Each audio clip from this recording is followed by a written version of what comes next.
திருவள்ளுவருக்கு தமிழக அரசு சில சிறப்புகள் பண்ணி வச்சிருக்காய்ங்க. தமிழக அரசோட சிறப்புகள்ல முக்கியமான சிறப்புகளா நம்ம ஒரு 2, 3 விஷயங்கள் பார்க்குறோம். அதுல நம்பர் 1 ஃபர்ஸ்ட்டு வந்து இந்த வேலூர்ல பல்கலைக்கழகம். அதுபோல வள்ளுவர் கோட்டம் அந்த தேர் போன்ற திருவாரூர் தேர் போன்ற ஒரு அமைப்பு. கன்னியாகுமரியில திருவள்ளுவருக்கு 133 அடி உயரத்தில ஒரு சிலை. அது மட்டும் இல்லாம 1971ல குறிப்பா 1971 அந்த 1971ல தான் இவங்க என்ன பண்றாங்கன்னா, தைத்திங்கள் 2ஆம் நாள் வந்து திருவள்ளுவர் தினம் அது ஒண்ணையும், அதுபோல வந்து திருவள்ளுவர் ஆண்டு அப்படின்னு நம்ம கணக்கிடலாம் அப்படிங்கிற அந்த முறையும் உருவாக்குறாங்க. கிமு 31ங்கிறத முடிவு பண்ணி, மறைமலை அடிகளோட அந்த கூற்றுப்படி கிமு 31 முடிவு பண்ணி, திருவள்ளுவர் ஆண்டுன்னு சொல்லி அந்த 33 கூட்டி திருவள்ளுவர் ஆண்டுன்னு கணக்கிடலாம் அப்படிங்கிறதெல்லாம் முடிவு பண்றாங்க. ஸோ, இப்ப இதெல்லாம் நம்ம தெளிவா படிக்கணும். அதுல நம்பர் 1 பாருங்க. திருவள்ளுவரின் நினைவை போற்றும் வகையில் வேலூரில் திருவள்ளுவர் பல்கலைக்கழகம் ரொம்ப முக்கியம். அதேபோல கோடம்பாக்கம்.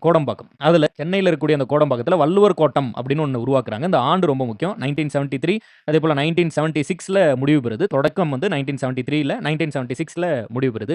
திருவாரூர் தேர் போன்ற ஏன்னா தேருக்கு சிறந்ததாக திருவாரூர் தேர் இருக்குல்ல. அதனால திருவாரூர் தேர் போன்ற ஒரு வடிவத்தை இது வந்து இருக்கு. அண்ட் மொத்த உயரம் என்ன 128 அடி. இத வந்து நீங்க ஒரு கேள்வியா குடுத்து கேட்கும்போது தப்பு பண்ணிறக்கூடாது.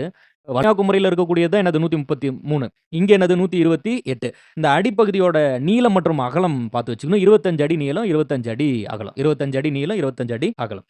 சரி. அதேபோல அடுத்ததுல பாருங்க. கருங்கற்களை கொண்டு உருவாக்கம், 2 யானைகள் தேரை இழுத்து செல்வது போன்ற ஒரு அமைப்பு. இதெல்லாம் இருக்கு.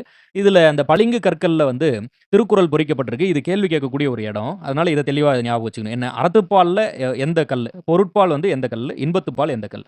அறத்துப்பால் கருப்பு நிற பளிங்குகள். அதுபோல பொருட்பால் வந்து வெண்ணிற பளிங்குகள். இன்பத்துப்பால் வந்து செந்நிற பளிங்குகள்.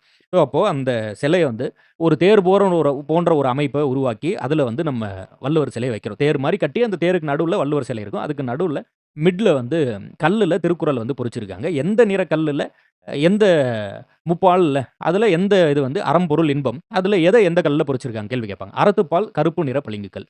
பொருட்பால் பொருட்பால் வந்து வெண்ணிறம். இன்பத்துப்பால் செந்நிற பளிங்குக்கல். ஸோ, இத கொஞ்சம் தெளிவுபடுத்தி ஞாபகம் வச்சுக்கணும். அந்த உயரம் ஞாபகம் வச்சுக்கிறீங்க. 1973 டூ 76 73ல தொடங்கி 76ல முடிக்கிறாங்க. அத ஞாபகம் வச்சுக்கிறீங்க. அண்ட் அதேபோல இங்க வந்து என்ன ஞாபகம் வச்சுக்கிறீங்க அப்படின்ட்டுனா, அந்த அறம், பொருள், இன்பம் எது எந்த நிறத்தில வந்து இருக்கு? எது எந்த நிறத்தில பொறிக்கப்பட்டிருக்கு? இது எல்லாத்தையும் தெளிவா வந்து ஞாபகம் வச்சுக்கிறீங்க.